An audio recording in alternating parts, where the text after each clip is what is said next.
Hey, sports card fans, welcome back to another episode of Two Guys, One Hobby.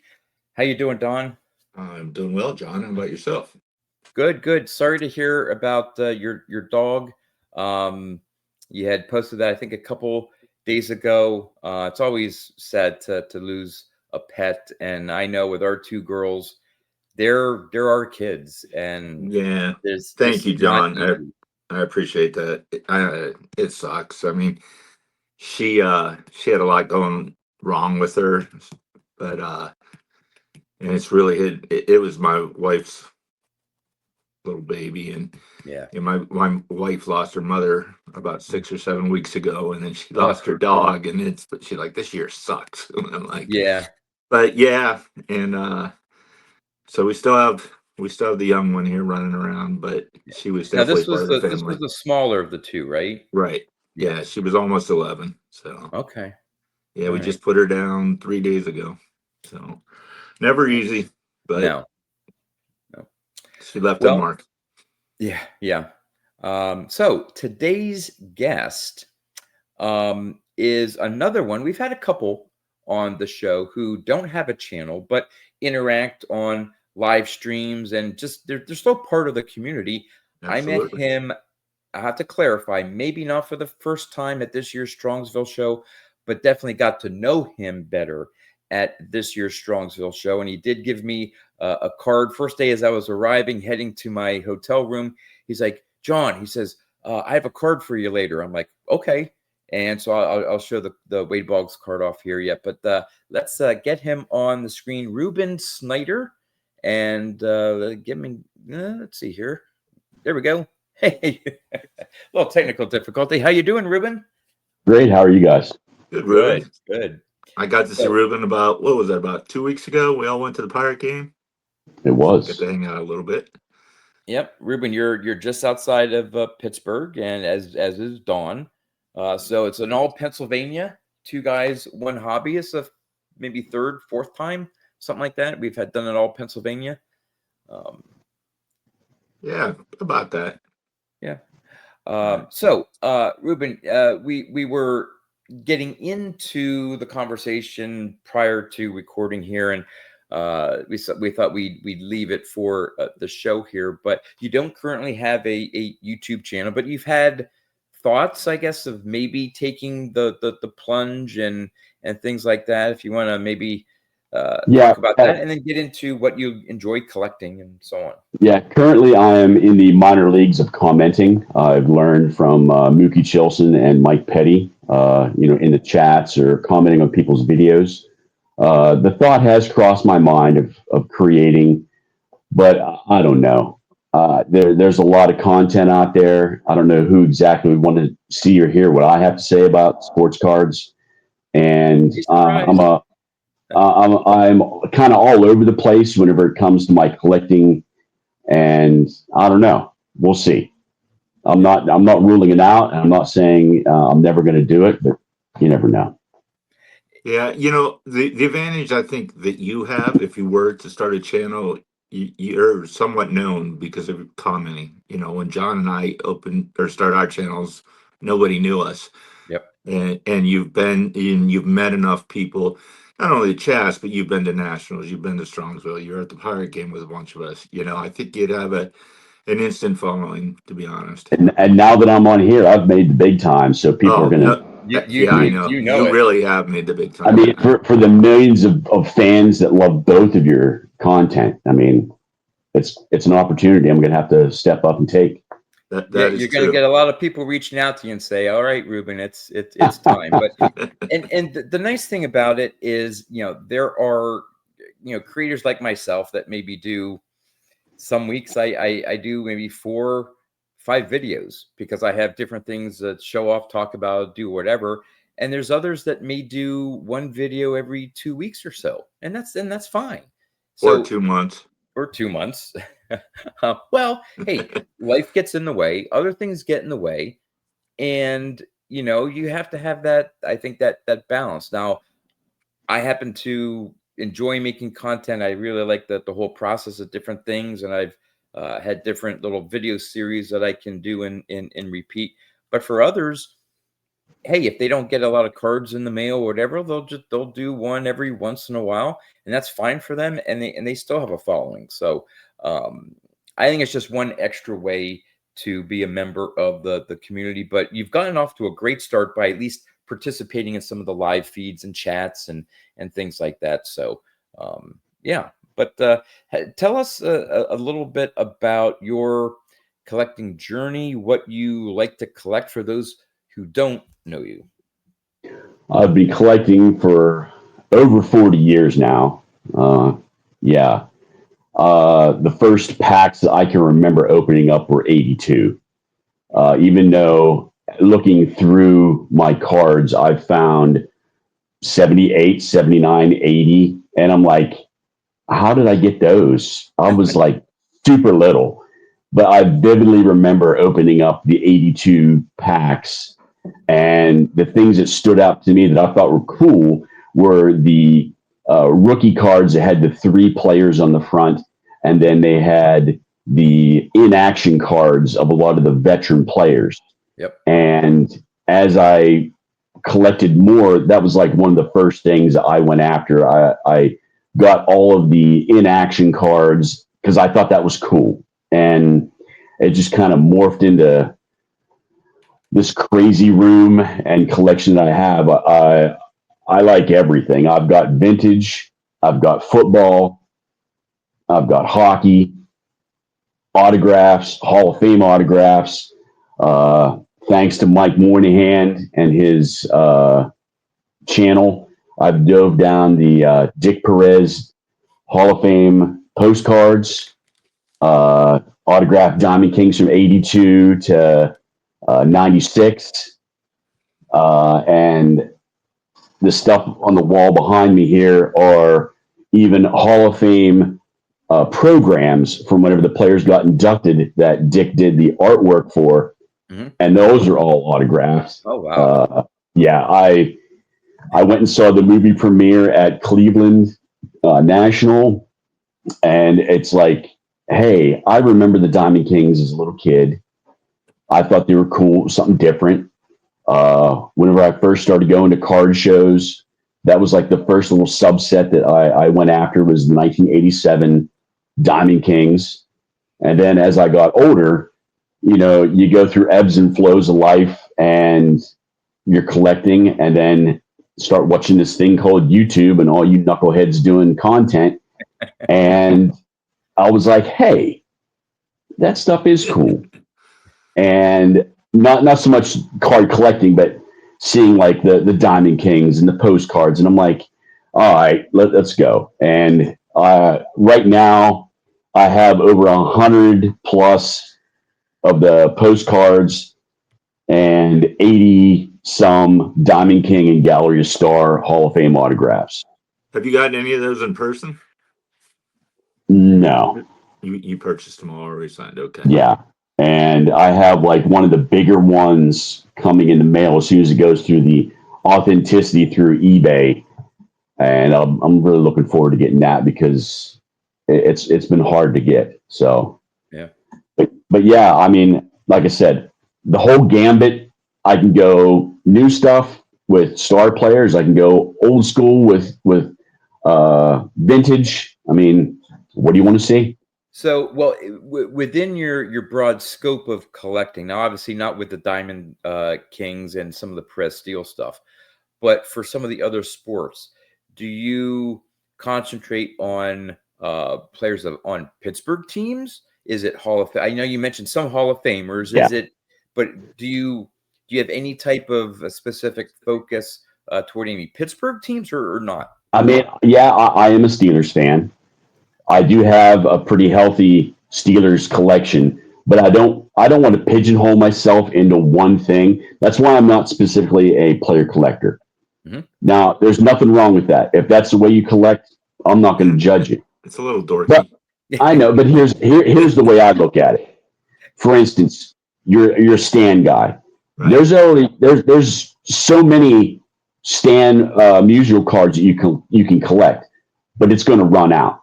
So I don't want to say, you know what, I'm a Roberto Clemente guy. Nothing against that, like I said, but I'm going to run out sooner or later. And then my question is, what's next? So I like a lot of it. Now I've made some mistakes in the past with, oh hey, we have this cool wide receiver, and then he doesn't stay on the team for very long due to Yep. issues. And Yep. it's like, okay, lesson learned. But And that you know, could be with, like 6 or 7 receivers for the Steelers. I'm not going to name anybody specifically, but I think you know, Don. I think I Uh, do. with with some of the modern stuff, I try to stay away from like, oh, hey, this is the hot new guy. Now, if there's somebody I like Skeens, yeah, I'm going to get him because I think he's a Legit. possible generational talent. And plus, I loved him in college. Glad to have him here. Yep. But I try to stay away for between 3 and 5 years because I've made the mistake of buying something and the guy could be good, but he could get hurt and he's gone. And So that's a risk. you lean more to the collector side than a speculator investor. Like, Yeah, hey, yeah, I want to get the yeah, latest, yeah. hottest player because their cards may go up in value or something. No, You're about the player. You're about the card. Now, yeah. here's a question that a lot of player collectors or that they struggle with, especially for ones that are currently playing, is all right. So you like some Paul Skeens cards. Well, what happens if next year or the year after, wherever his contract up, Pirates decide to trade him? Would you still collect his cards on another team, or because he's no longer on the Pirates, would you say, well, I'm happy with the Skeens Pirates cards I have, but I'm not interested in him in a whatever uniform? Because that's always the conundrum with certain players. Yeah. Are you a player collector? Are you a team fan that you like those players, but then if they leave the team, then you're no longer interested in those players? I wouldn't steer away from still collecting if he left Pittsburgh. And I think we all expect him to leave unless something drastic happens. Yeah. Yeah, I'm more the player, not the team, Okay. because Yeah. it's slim pickings with the Pirates if you want to, stick with only the Pirates. Right. Let's back up to something you said. You kind of you said you got this awesome Perez Steel coming in, but you left us hanging. Are you gonna Oh, you announce want who to it see is? something? Oh, it's Well, not a Perez deal. It's Diamond King. Oh, Diamond King. Yeah, it's Kirby Puckett. Okay. Oh, cool. yes, that Yeah. one is a tough one, obviously. Yeah, for apparent reason. Yes. Yeah. It was one of those things that you kind of like, hey, I'm going to keep an eye on this. And then you see, okay, that's going to be way out of what I'm willing to pay. And I kind of had it on a watch list. And I get an email saying, hey, the price dropped. And I was like, okay, let's take a look at it. Okay, I'll make an offer. The guy accepted. Yay, Nice. me. Yeah. Yeah. So, And you got lucky. I have cards, especially like Boggs cards that I see. They'll put a ridiculous price out there, and I've had my Boggs friends, give reasonable offers and strong offers, but way below what the seller thinks that they're going to get for the card. did somebody say, and it's been somebody sitting say there, Wade Boggs? sitting there, and sitting there. There you go. I made sure that I pulled some stuff to tease up to the hosts. So I made sure I pulled You're out off to a Wade. great start. Even though you called him super little earlier, And for Dawn, you called yourself Yep. that. Hold on Nice. here. We got the stand. All right. Okay? I'm trying to work on these new buttons and stuff here. So No, I was teasing you. You said when you were super little, and what I was saying was so is John. yeah. Yes. not everybody is 6'6", 6'8", 6'6", with pro. 6'6" sophomore. And I made sure to cheese up to Dawn with this. Yeah, I have that one. I love that. Oh yeah. I'm not a huge Dick Perez fan, but I really like that one. Now, you've spent, I think, 20 years in the Army. 24. 24. Okay.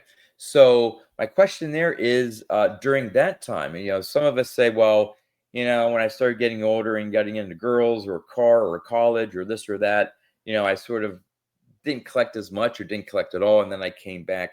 Did you do any collecting while you were in the army? And if so, how difficult was that to collect while you were away? So it was pretty difficult for about half of my career. So my first duty station was in Louisiana. Okay. And there is nothing around but the military post and some small military towns. There wasn't any card shops. eBay wasn't a thing yet.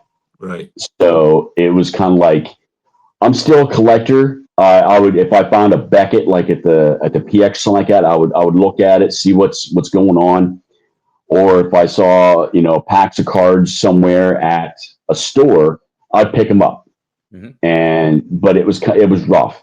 And then I go to Korea right after that. So it's kind of like, okay. And this was just before the big McGuire Sosa home run chase. 1998. And so this has been, 97 into 98. And it's like, okay, I really wasn't even thinking about anything because one, moving stuff all over the place, you're worried about losing it and getting it damaged. So it was kind of like, okay, that's good. I end up coming back to Louisiana. Not ideal, but it is what it is. And it's like, okay, the first 4 years in the military, I wasn't making a lot of money, so I had to wait to like buy a car so I wasn't bumming rides off of people. And you kind of have other priorities. Yeah. So it wasn't like I stopped collecting. It was kind of like, okay, there's really nothing to collect.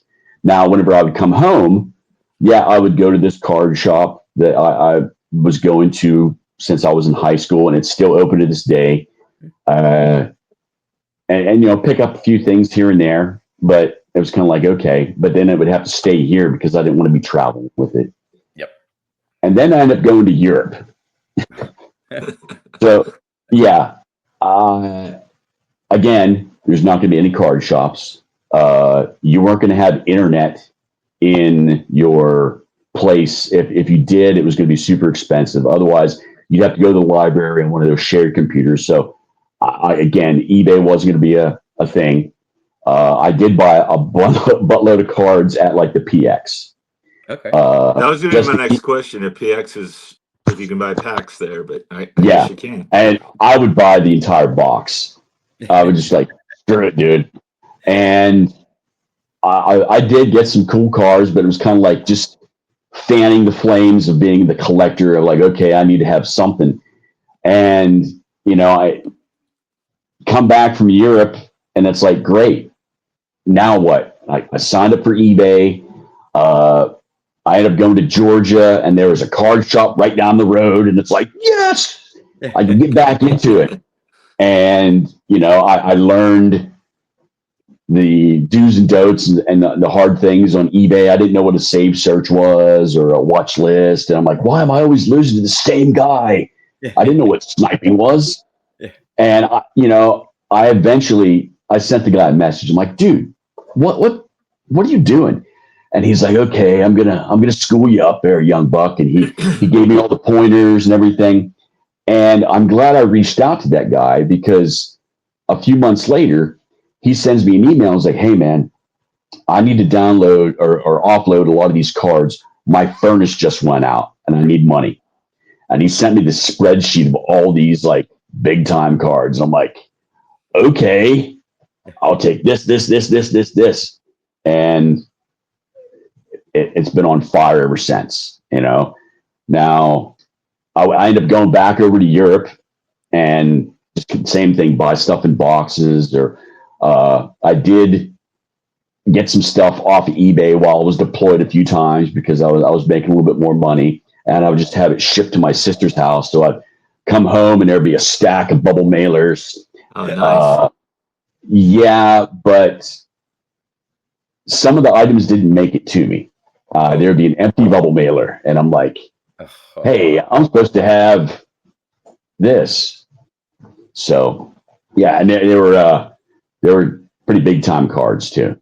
And of course, by the time you got home to open and look, it was Yeah, months couldn't do sometime. anything. Yeah, And yeah, it was past the 30 days of disputing anything, so it's like, okay. So yeah. so what? So wait, Okay, so so you with showed off it, a couple like Diamond Kings, Press Steel, and stuff. What are some of the other uh, Oh, things you that? want to see? Yeah. I have more of those. So here's one that I was searching for forever, Oh, nice. and you know, people have jacked the prices on that. This is one of the coolest ones I've received recently. Very is nice. that Now hard to get with? that's from the is that the gallery of or No, that's the regular postcard. okay. Uh, Mr. Moynihan helped me get this at the Cleveland National, That's nice. Yeah, That is nice. you have some of the bigger ones. and the last one that I'm going to show is Eddie. Oh, yep. I do not have a Ted Williams autograph in my collection that I need to get one someday. yeah. The kicker with some of these small table Hall of Famers is you either get them. Okay, I'm going to get this and this and this now. Pull the Band-Aid off because sometimes the longer you wait, the harder it's going to be because people just jack the prices up. So it's like okay. But yeah, And hey, there aren't a if you whole. I mean, if you're looking just for an autograph of a particular player, there's cards, there's photographs, there's oh bars, yeah, but for those Prez Steels or Diamond Kings, there are only a few of them that people have bothered to get signed. And when they get in, and there are a lot of collectors, so once people get Yeah, them, you're competing they're not against other selling a them. lot of people. So if you yeah, find you know, one that's super hard to find, it's hard to pass on because you don't know when it'll come up again. exactly that, and that's why I jumped on that Puckett whenever I saw the email. It's like for that price, I'm gonna dip into next month, meaning October's card budget. Yeah. Okay, it is what it is. So, but Now, do you would have you a? like? Yeah, go ahead. No, by all means. No, I was just gonna say, do you have a dedicated room that's got your whole collection? I see some stuff on the wall behind you there. This is the fourth bedroom in my house Okay. that whenever I got the house, it's like, okay, I'm going to go ahead and make a card room. This room had wallpaper on it initially, and I took that off. I went to Home Depot and specifically asked for the Steelers paint scheme. So the top of the room is gold, and then I have a white stripe, and then black down at the bottom. Nice. That's awesome. Each outlet that I have on the wall or the light switch is either Steelers, Pirates, Penguins.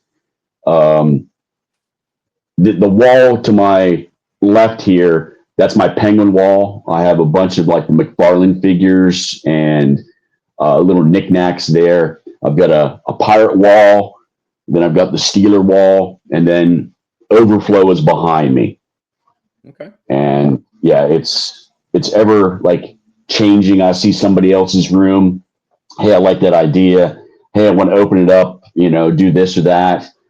But you tend to run out of wall space whenever you got a bunch of stuff. Yeah, Oh, no yeah. doubt. Yes. Now, do you have autographs of Lemieux and Crosby? Autos. Yeah. I have one Lemieux, Okay.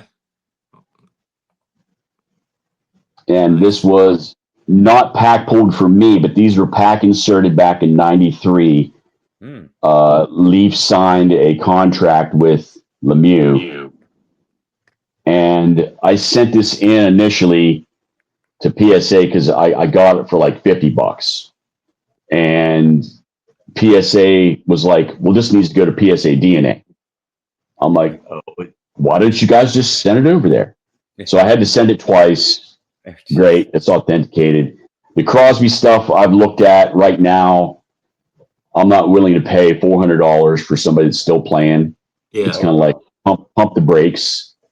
But I do have a fair amount of Crosby and Lemieux stuff.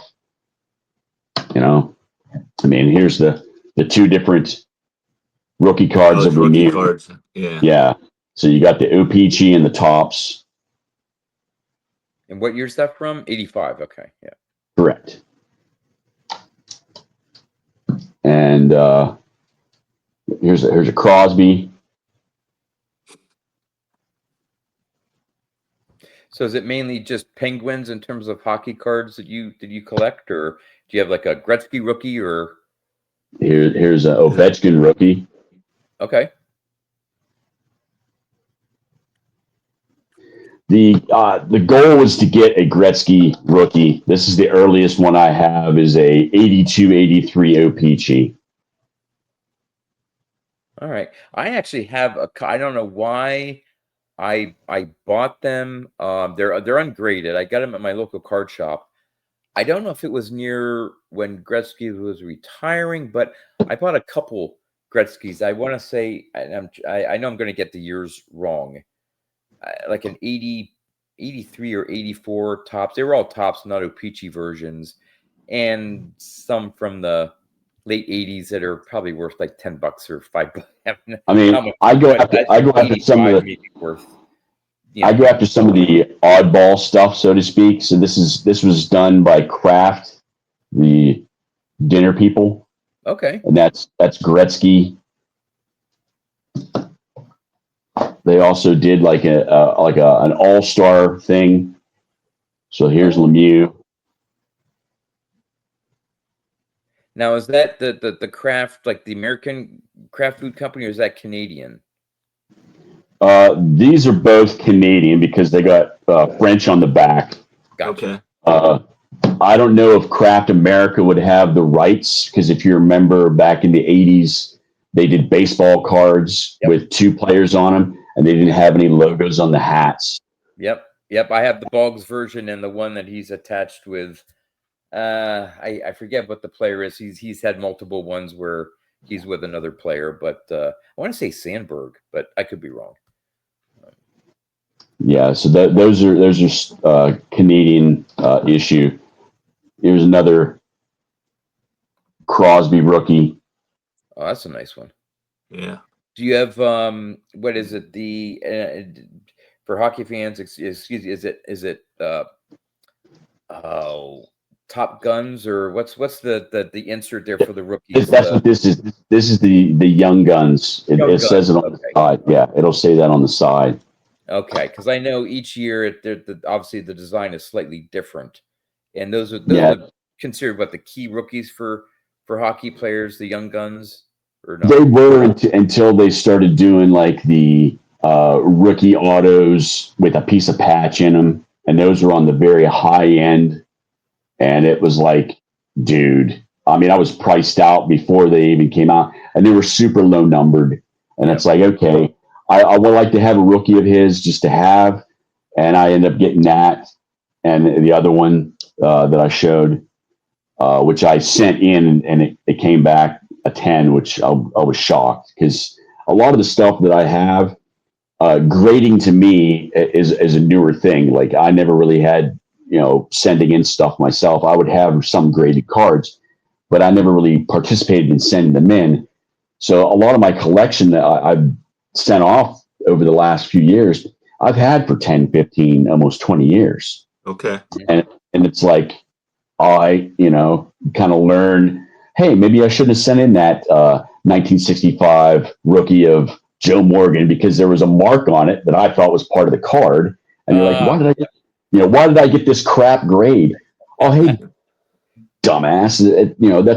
That mark, that was a kid with an eraser. And you're like, yeah, because honestly, I got the card at a local show and it looked like a cloud behind the Okay. player. Yeah. And it blended in, and I'm like, oh, that's part of the card. And then I get it back, and I'm like, why is this? And I start looking, I'm like, yep, there was a mark there that somebody erased. And I'm like, okay, lesson learned. Don't do that. Yeah. But I mean, have you gotten? I'm assuming you've gotten better and more refined on oh what to look yes, for and whether to send this one in for great. Now, why? Not to bring up the whole discussion, but why do you want to have, and maybe not all, but certain cards in your collection graded? better protection because I have 5,000 count boxes of top loaders full of stuff, and I'd rather have it in some kind of protection. And if I ever really get into a bind that I needed to sell some stuff, Yep. I think it would be easier for me to sell a graded card as opposed to a raw card. Yeah. That Not for everybody, for the most part, but that's my grading philosophy too. Why I collect vintage that are graded. yeah, It's not for an investment. It's not for different no, things. It's for protection. And if my family ever needs to sell or I need to sell, it's going to be a lot easier to throw it up on eBay and say it's a PSA 6 Right. than yeah, Way easier. ungraded and say, well, I think it's an excellent, near me. yeah. Yeah. To me, it's just I want to think two steps ahead, not currently where I'm at. Like, what if X, Y, and Z happens? What am I going to do? Okay, I have this that I could, if need be, possibly liquidate, and it'd be a lot easier. But yeah, I have gotten better. So my vintage journey, if we're gonna use those weird terms, started back in like '92, and I remember going to a card shop and staring at this 1973 tops Nolan Ryan. It was in the showcase, and I'm looking at it. And of course, I'm not making a lot of money washing dishes at the Saxburg Hotel. So I had to pick and choose of what I was going to get with that paycheck. And I would see that card and I'd see it. Well, I pulled the trigger, right? Again, this card sat in my collection for 30 years. And I sent it off and got it graded Oh, nice. and was pleasantly surprised that with all the moves and everything, it stayed in good enough condition.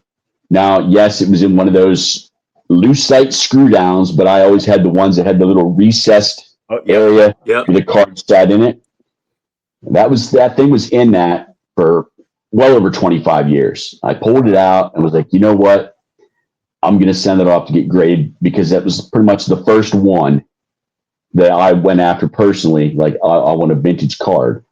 And yeah, it turned out very well for me. I'm Yeah, like, I okay. was expecting you to say it got a low grade, but that card has a story behind it, which is cool. Yeah.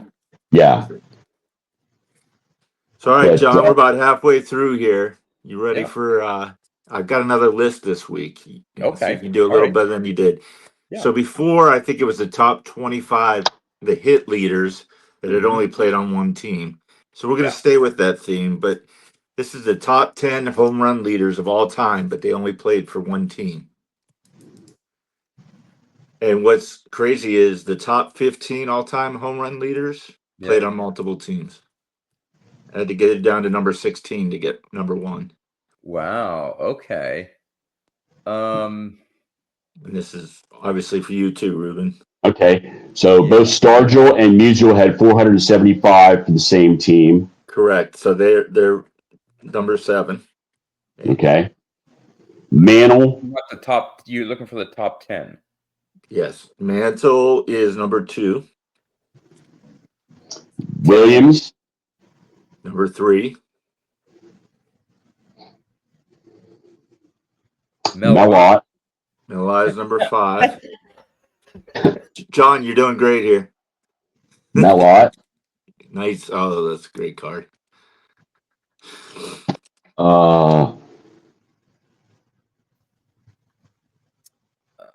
Garrick. Number 6 is Garrick. We got 1, 2, 3, 4 left. 4 left. Bench? No, it's Nope. too low. Ripken? Nope. No. DiMaggio? Nope.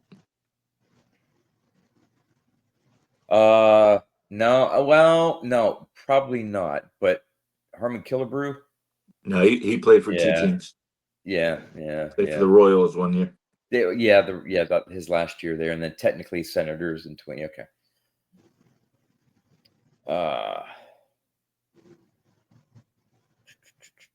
Trout, maybe? I mean, Not Who? Robinson. I was going to say Trout. No. So it's above 400. And it's not Brooks Robinson either. No.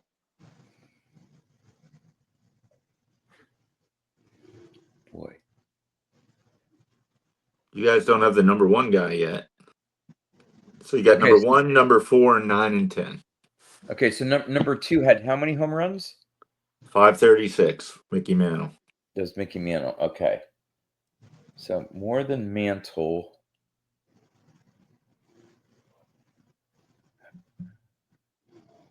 Wow. 3 National League players, 1 American League. Huh? No, Ernie Banks. Ernie Banks is number 4. Oh, good one.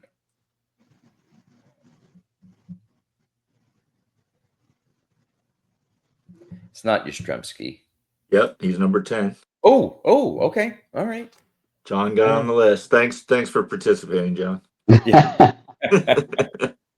Yeah, a lot of these guys right at the end of their career jump to another team. So right. Dang.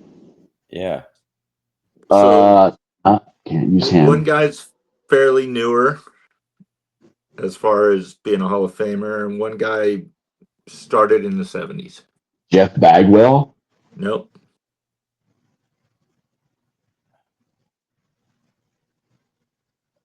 Boy. Again, a lot of the Mike Schmidt.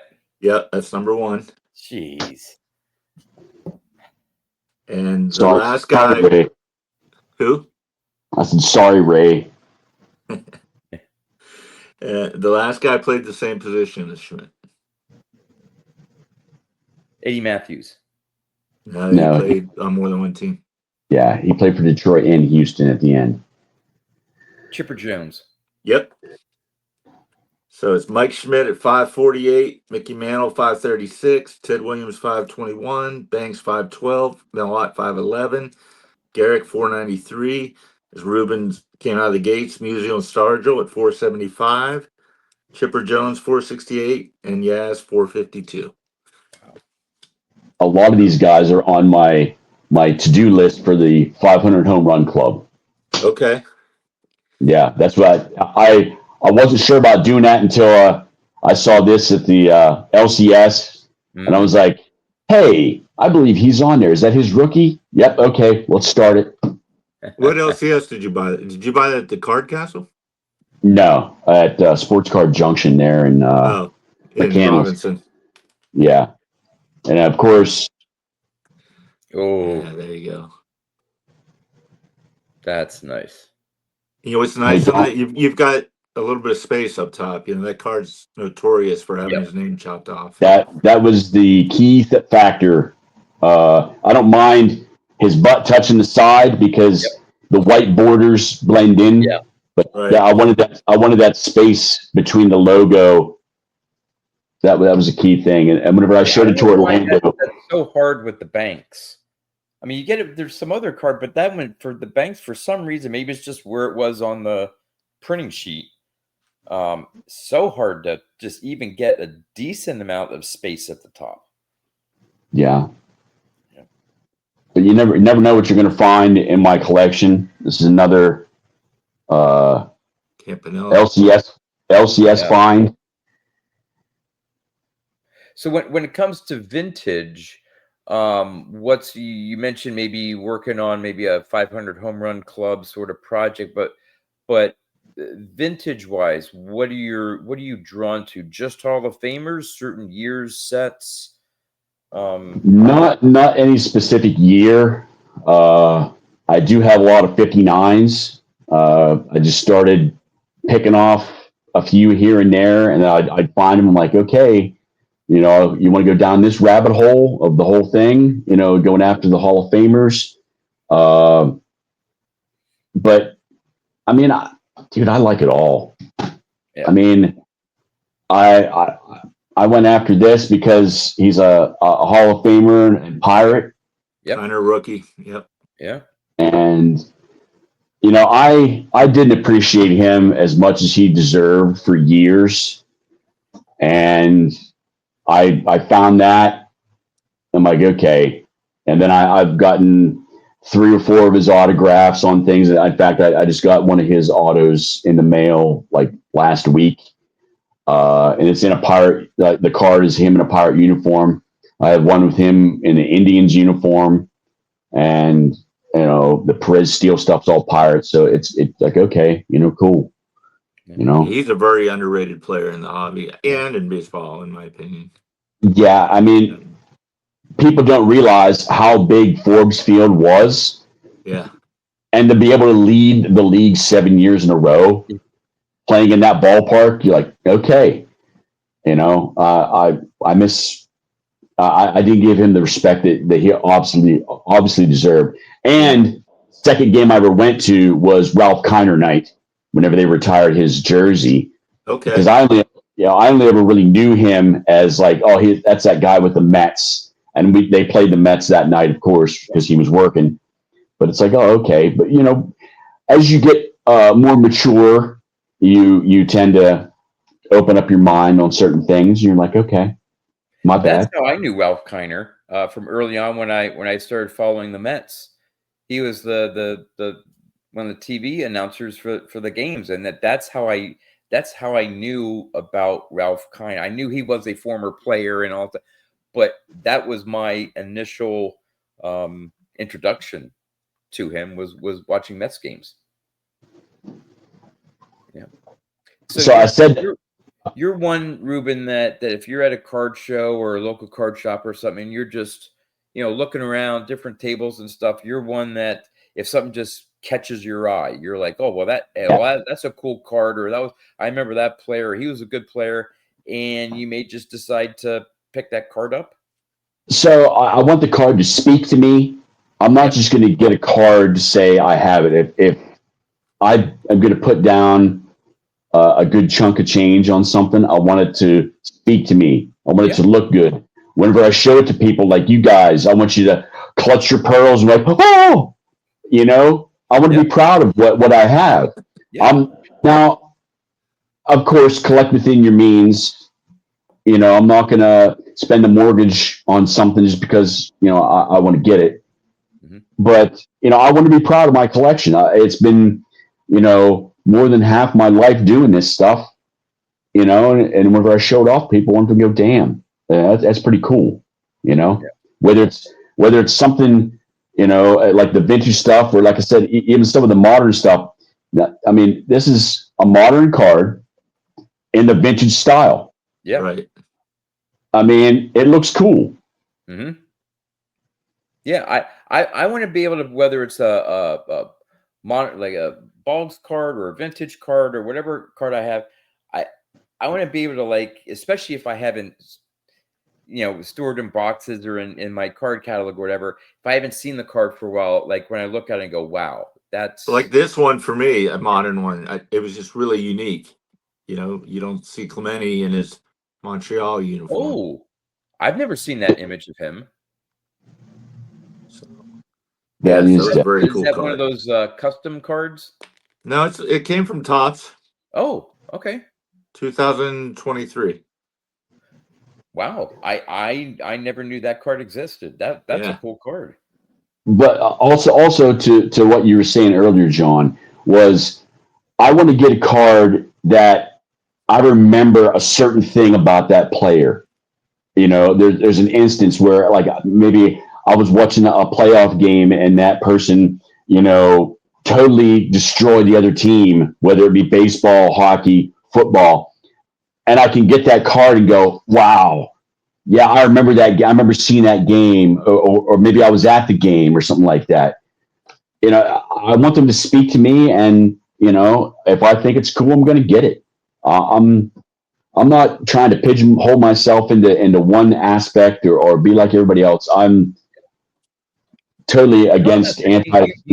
You're the epitome of collect what you enjoy, what you like, and I bet through the process that you have, maybe not all of them, but I bet you for a decent number of your cards, you can remember like, okay, well, this was an eBay purchase, or I bought this at Strongsville, or this was the Chicago National, or I went to here and I got this card at this. You remember picking the card up.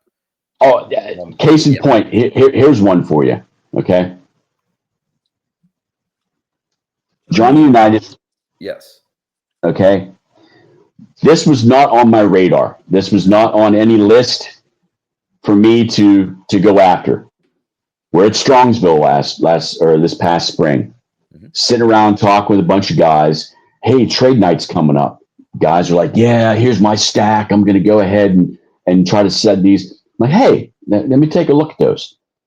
This pops up. Yeah. It was Aaron Value Vintage. Okay. Sitting there at the table, I go, dude, what are you asking for this? He's like, I don't know. Make me an offer. So I looked it up. Said, hey, here's the price that I would, buy it, but I don't want to take any money away from you. If it's still at your area at trade night tonight and nobody's bought it, I'll buy it for this, for this price. He goes, okay, agreed. I went ahead and did a couple circles around. Hey man, you still have that card? Yeah. Price still the same? Yeah. Here you go. Nice. And no kidding. I'm standing there basking in my Johnny U rookie. This guy comes up and goes, hey man, you still have that Johnny U? He goes, no. Man, I wanted that. I go, oh, you mean this one? Yeah. And he was like, man, I'll give you this much for it. I'm like, no, I'll give you this much. I mean, he started like doubling. I'm like, dude, I don't care. Wow. I got it.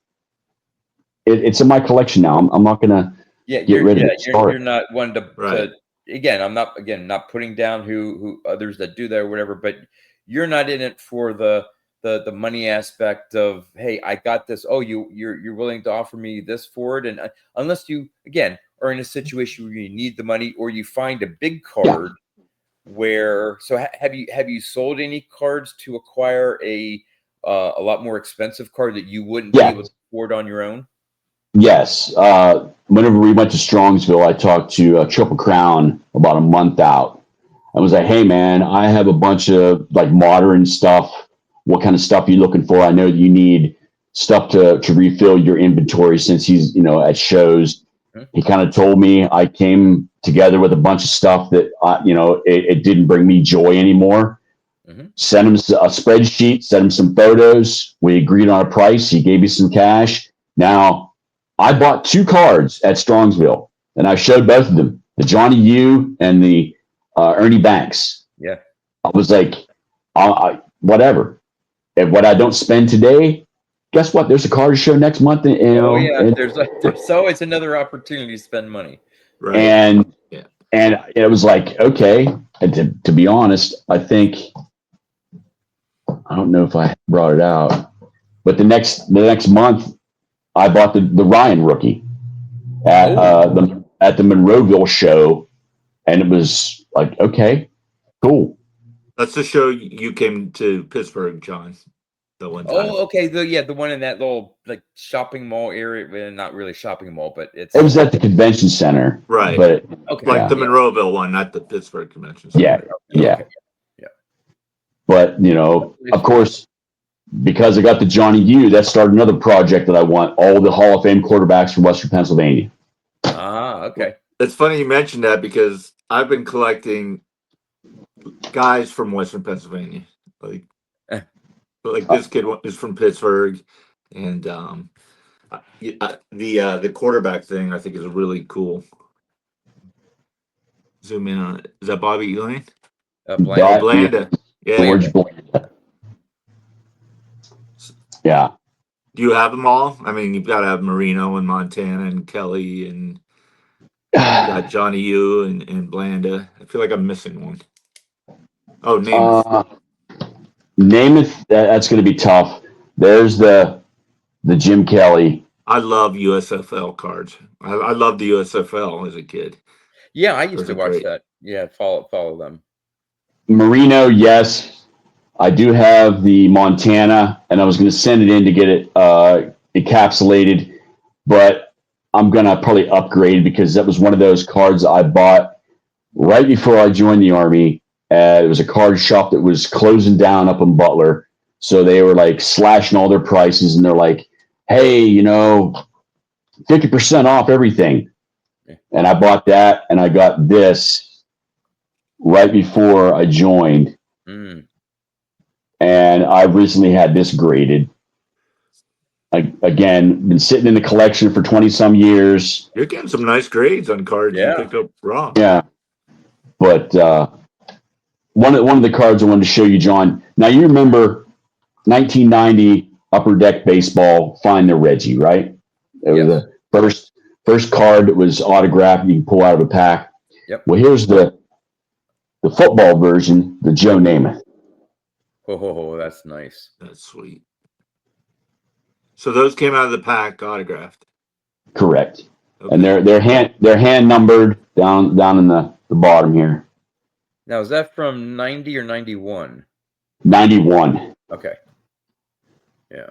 I actually have two of those. One of them is at PSA right now. It's one of the cards I'm thinking about moving on from, since I had two of them, to try to get into something bigger, Yeah. And of course, every Steelers fan has to have one of these. Oh, yeah. That's that announcer guy. Yeah. But these cards, John, are like the baseball of that year. Very tough condition-wise because all the same color, a lot of chipping. Yep. And I was tickled pink to get a grade like that, because again, sitting around, hey, might as well send it in. Not going to get rid of it anytime soon, but of course, you got to have some modern stuff.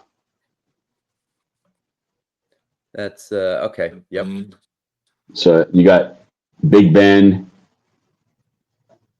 and Eli. Okay. And if you really want to have your socks knocked off. Oh, that's the contenders. Yeah. Ooh. Now, do you collect any Pitt or Penn State or WVU? I don't know if you're a fan of any of them. Or I am a Penn State fan, nice. and I'm still recovering from the crap game. Don't even. Yeah. Not specifically, but I do have some former Penn State guys. Good old Jack Ham. Nice. That's a cool card. I like that. Now this was a special card back whenever they actually had game used items in the card. This was from a convention. It's a 1-of-1 type of Franco Harris. Oh, that's cool. And I kind of went off the deep end with that year of 2007 Leaf certified. I have the auto version. They used to have a die cut on the side that had NFL. So I have the Heinz Ward, the John Stallworth, numerous Roethlisbergers, a bunch of Willie Parker. I mean, I need to possibly get rid of some of that stuff because it's a bit much. But I guess if you're going to go Pitt, I would go this card. Oh, okay, Fitzgerald. Yeah. What about? Do you have any Tony Dorsett? No. See, not a big Cowboys guy. Well, yeah, understood. Yeah, but again, he was a Pitt. So everybody's going to have a Troy. Yeah. And for the new guys, JJ. Oh, nice. You mean TJ? TJ, correct. Yeah. Yeah. And this is the playoff ticket that's not out of 99. So, but you talked about Dan earlier. This is one of his obscure rookies. Oh, Oh, I don't know that's if cool. I've seen that one before. That's the Miami Police one Is that from 84? Yeah. Yeah. Man, he had a great arm.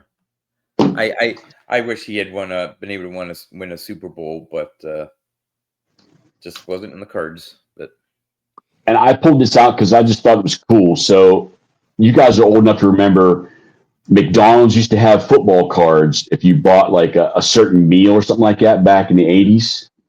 So I went and I found the whole set, but then I found this Eric Dickerson that's autographed. But you do now, have some nice autographs, man. was that potentially one that you could pull from McDonald's, or was that later signed? Oh, this was later signed. They didn't have. Okay, I didn't have think they autograph. did. Yeah, I didn't. Yeah. Was it 1986? I don't think they were thinking about autograph cards. So, but I mean, yeah, like I said, I have it all. I the only basketball card that I got out was this Jordan. I think like a lot of people, I bought like one card during the final dance. Yeah. And it was like, okay, but I mean, you got back to baseball, a cool Skeens. I need to get some Skeens cards. I don't have any of his. I just Tops went and did the Tops Black again. Now that is nice. I love the color scheme to that. So those black. So they had a 60 or 74. 74. Okay. Yeah. Is that a pricey card? Being that Say again? 74. Is that a pretty expensive card? Being there's only a limited well, number. Whenever they first came out, and I wanted to see what people were asking for them, I was like, I'm going to wait. And another one of those things that I'm going to throw out a blind offer to kind of see where it goes. And the guy accepted, and I was like, holy crap. Okay. And it's half of what they were going for months ago. So I'm like, okay, there's only so many of them. I'm gonna bask in my happiness. It's like, okay, cool.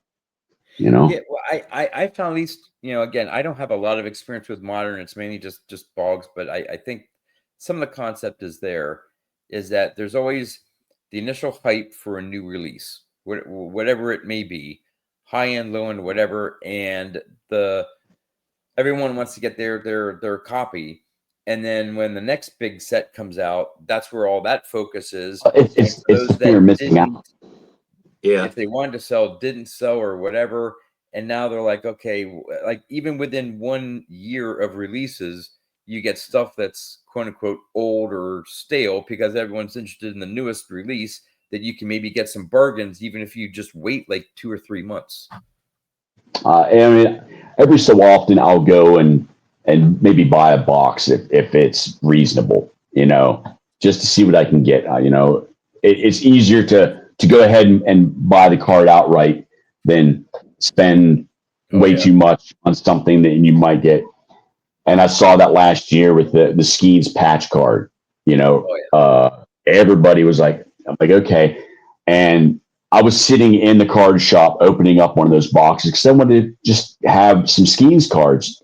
If I got that, yeah. And that's whenever the bounty went out from the Pirates. Yeah.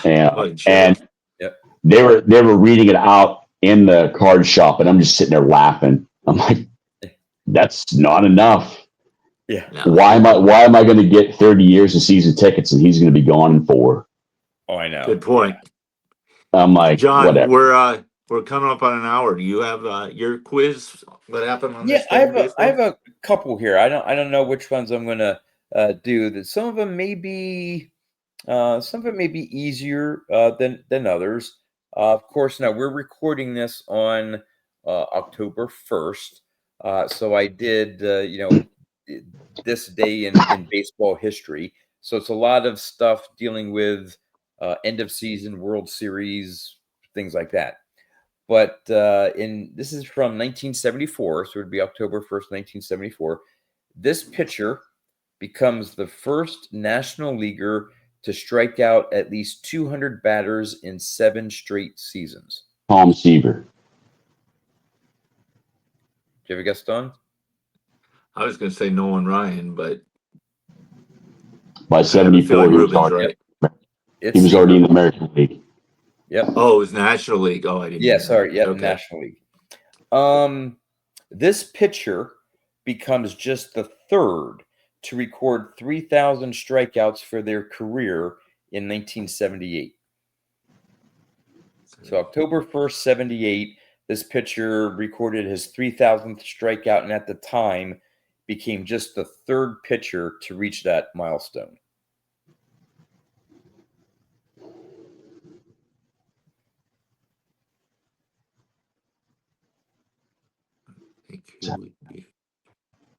The guys I'm thinking of, I don't think would have hit it that early. Nah. Yeah, I already had like 3 or 4 going through my head. You said 78. 78. It is the Hall of Famer. Obviously, I was going to say, strikeouts, that would be Gaylord. I was going to say Gaylord Perry. I'm going to say Fergie Jenkins. It's Gaylord Perry. Dang, Reuben. Yeah. Good job. All right. This one may be a stretch. We're going back a little bit in time to 1944. This team claimed their only American League pennant in 19. Their one and only St. Louis Browns. Yep. All right. I think Reuben got that in ahead of me, though. That year they played the Cardinals in the same stadium for all the World Series games. Yeah. That I didn't know. That's wild. Let's see here. All right. This one, we'll see if you get this one. This player made his final appearance as a pitcher in 1933 at the age of 38. 1933.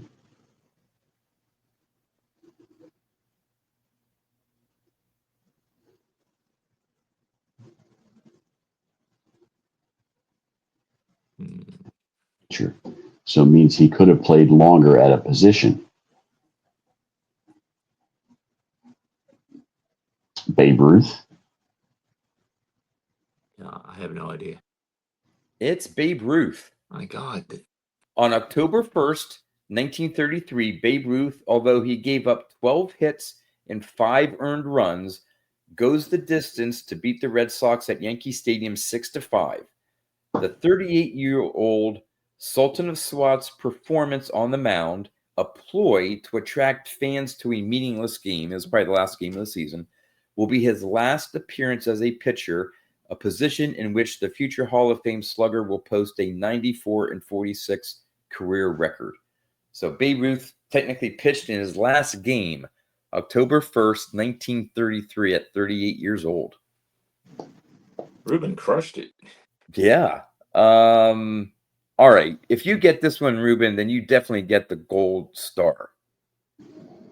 This player led the American League in 1943 with a 328 batting average, the lowest since Ty Cobb hit 324 to lead the league in 1908.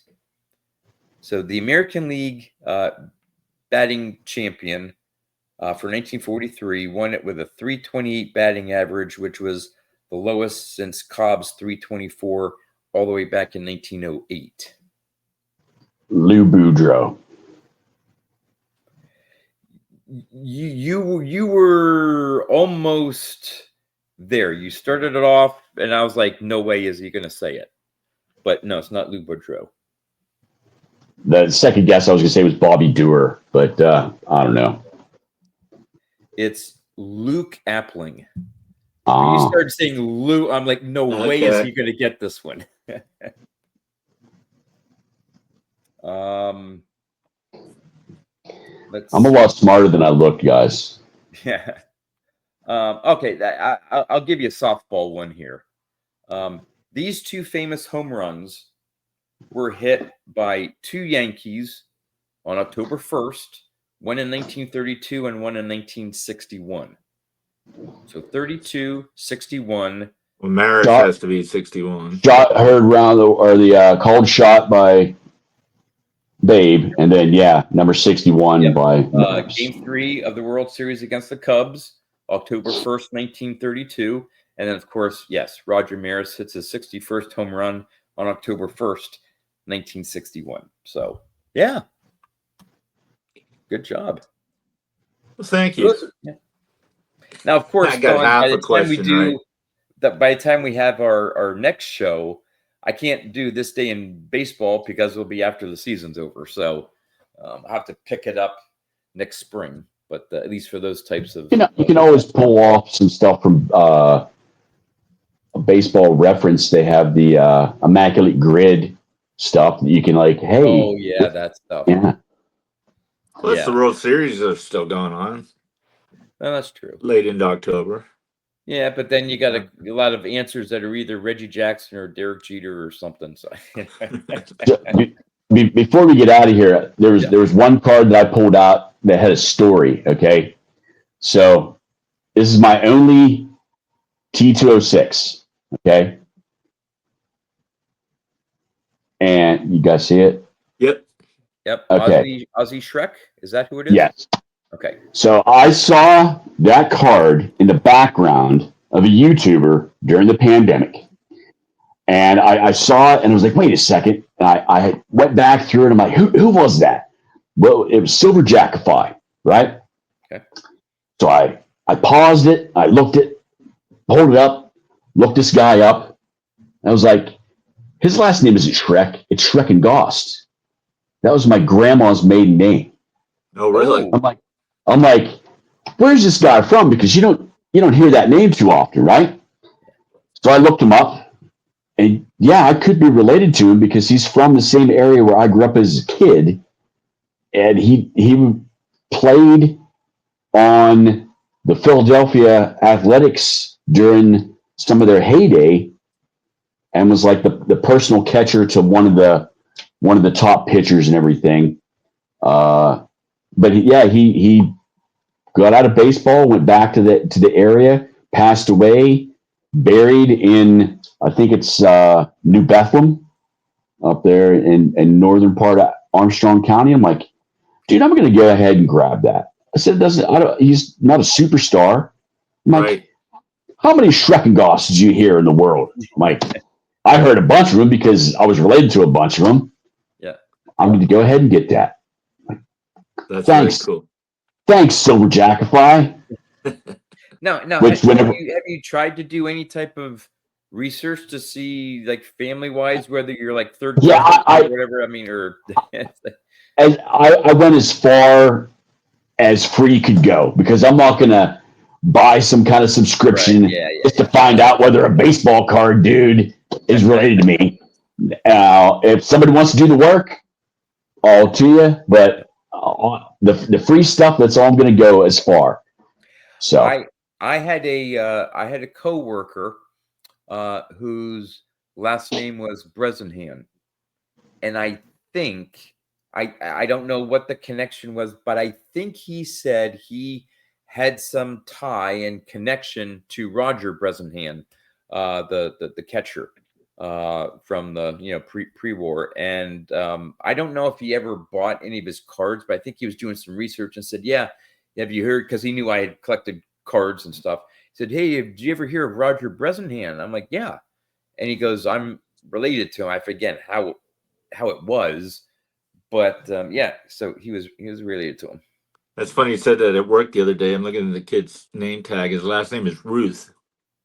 And you don't hear that very often. I was like, how many times you get asked that? He's like, supposedly I'm like the seventh cousin of his or something like that. But he's like, I don't even know for sure.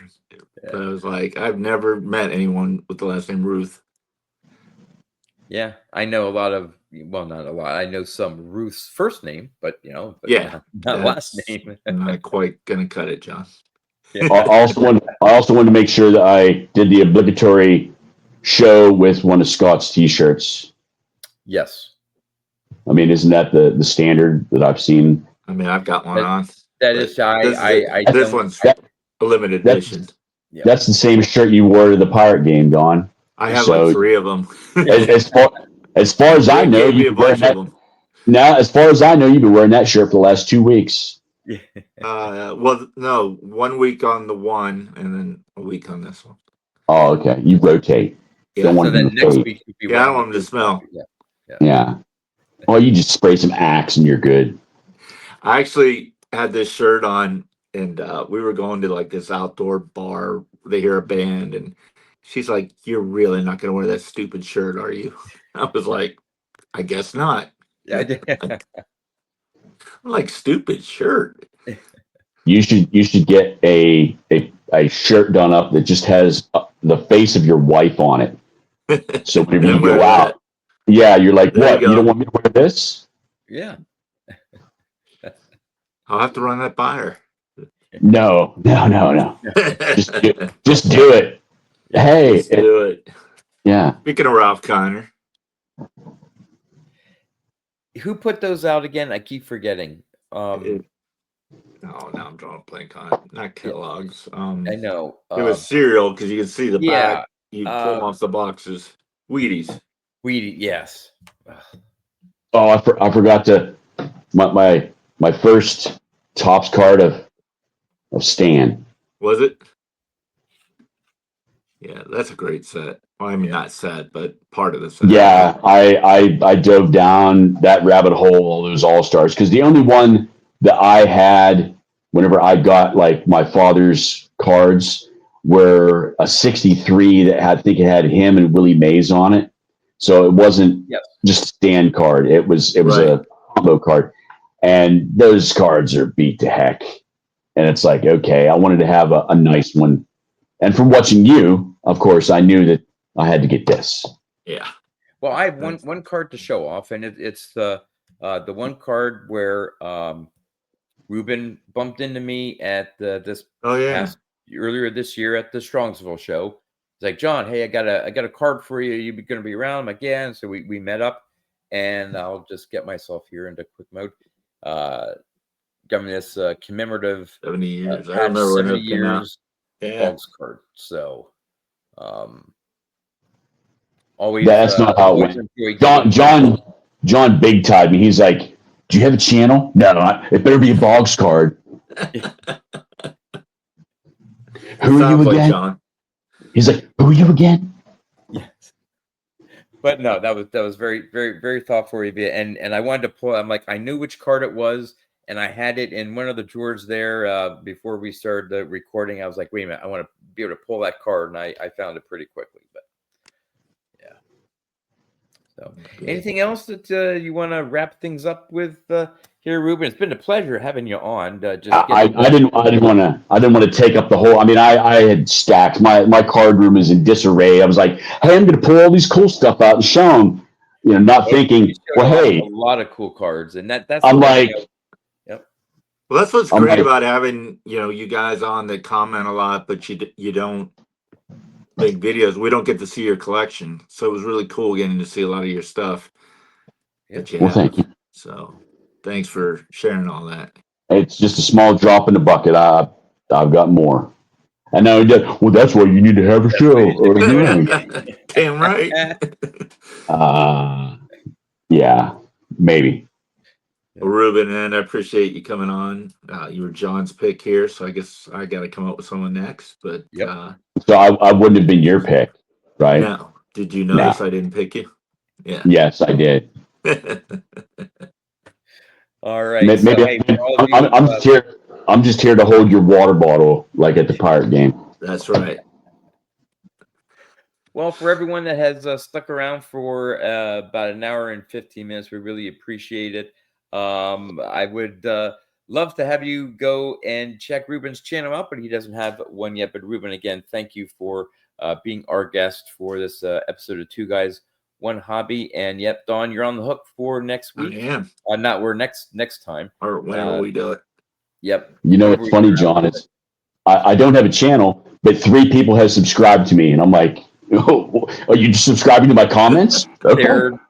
They're sort of giving you a slight little nudge. Like you said, Yeah. you're There you popular go. even without a channel. So that just, goes to show. But all right. Well, again, Reuben, thanks for Thanks, joining us, Reuben. and thanks for everyone Hey, for watching, and we'll catch you next time.